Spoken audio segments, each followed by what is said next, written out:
Bonjour à tous. Aujourd'hui, je réalise une nouvelle vidéo sur un sujet important, tant par expérience personnelle que par expérience commune avec d'autres guérisseurs.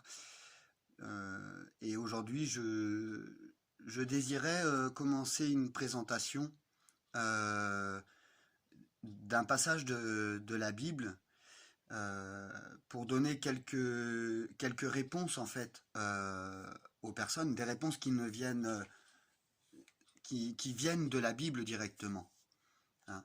Euh, il faut savoir que la Bible nous enseigne beaucoup de vérités. Souvent, on m'a dit, quand les gens venaient me voir, qu'ils étaient croyants, qu'ils comprenaient pas leurs mots, voilà, et leurs souffrances, leurs peines. Et qu'ils étaient de bons chrétiens, ils étaient même de d'autres religions, hein, parce que je respecterai toujours toute religion confondue, car je pars du principe que si quelqu'un doit porter un jugement, c'est pas moi, c'est pas à moi de porter un jugement. Et d'ailleurs, personne n'a le droit de porter un jugement sur quiconque. Euh, le seul qui a le droit de juger, c'est Dieu, c'est le Créateur.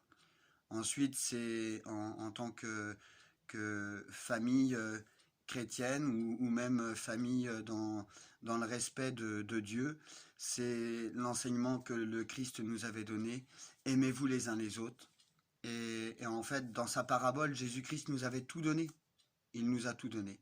Celui qui sait méditer comprendra que tout se résume dans le aimez-vous les uns les autres, être attentif à la parole que l'on prononce, etc.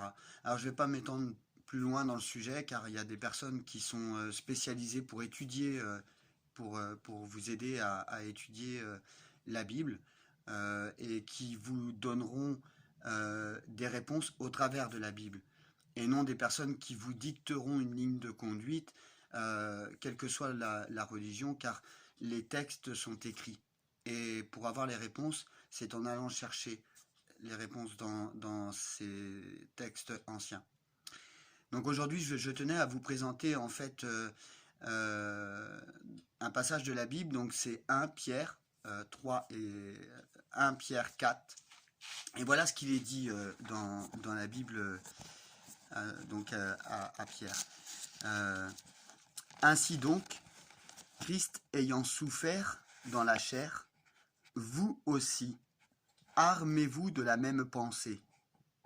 Car celui qui a souffert dans la chair en a fini avec le péché, de vivre non plus selon les convoitises des hommes, mais selon la volonté de Dieu, pendant le temps qui lui reste à vivre dans la chair.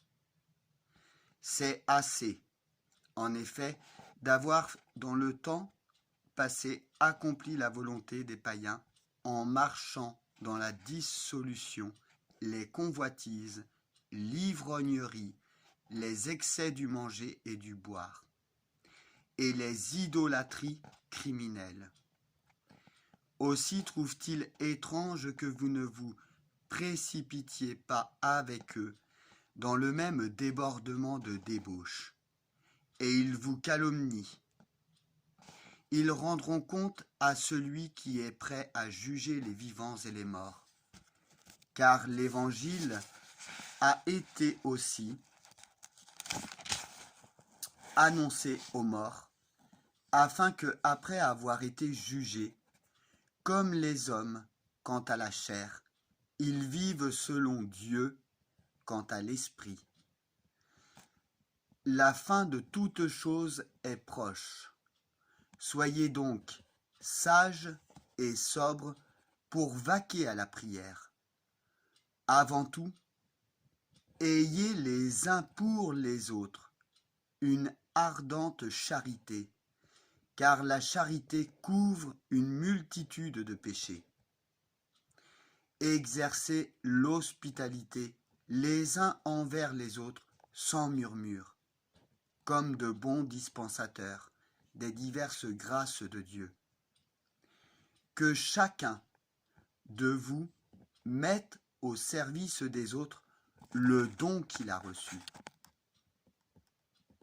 Si quelqu'un parle, que ce soit comme annonçant les oracles de Dieu, si quelqu'un remplit un ministère, qu'il le remplisse selon la force que Dieu communique, afin qu'en toute chose Dieu soit glorifié par Jésus-Christ, à qui appartiennent la gloire et la puissance au siècle des siècles. Amen. Bien-aimés, ne soyez pas surpris comme d'une étrange qui vous arrive, de la fournaise qui est au milieu de vous pour vous éprouver. Réjouissez-vous au contraire de la part que vous avez aux souffrances de Christ, afin que vous soyez aussi dans la joie et dans l'allégresse. Lorsque sa gloire apparaîtra, si vous êtes outragés pour le nom de Christ, vous êtes heureux parce que l'Esprit de gloire, l'Esprit de Dieu, repose sur vous. Il est blasphémé par eux, mais il est glorifié par vous. Que nul de vous, en effet, ne souffre comme meurtrier ou voleur ou malfaiteur ou comme s'ingérant dans les affaires d'autrui.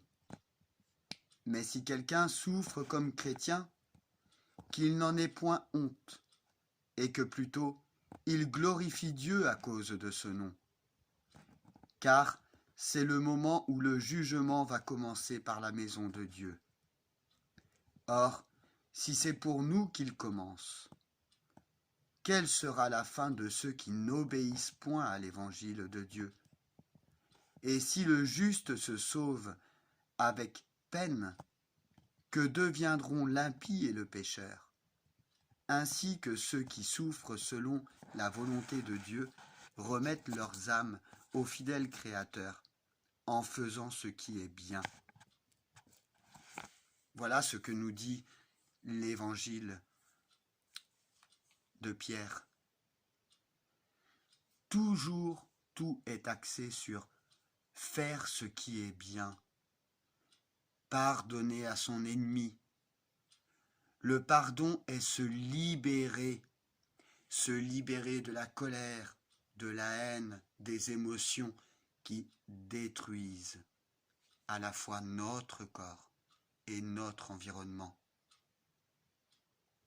Voici pourquoi j'ai lu ce passage de la Bible, pour que chaque personne qui aura l'occasion de visionner cette vidéo puisse propager en elle et autour d'elle des actes de bonté, de bienveillance, d'humilité, quelles que soient les actions qui nous arrivent dans notre vie. Restons humbles. Voilà le sujet de cette vidéo, pour faire comprendre à toute personne que nous pouvons changer nos vies, que nous pouvons prier le Seigneur, que nous pouvons prier Dieu. Mais ce qui est le plus important est l'application des lois de Dieu. D'aller dans une compréhension totale et parfaite de ce que sont les lois de notre Père Céleste et l'enseignement que Jésus-Christ nous a laissé. Car Jésus-Christ nous a laissé un enseignement d'amour, de bonté et d'humilité. Je vous souhaite une agréable journée, que notre Seigneur Jésus-Christ, que le Père Céleste vous accompagne tout au long de votre vie, que vous puissiez retrouver la paix dans votre esprit et la semer tout autour de vous. Belle journée à vous.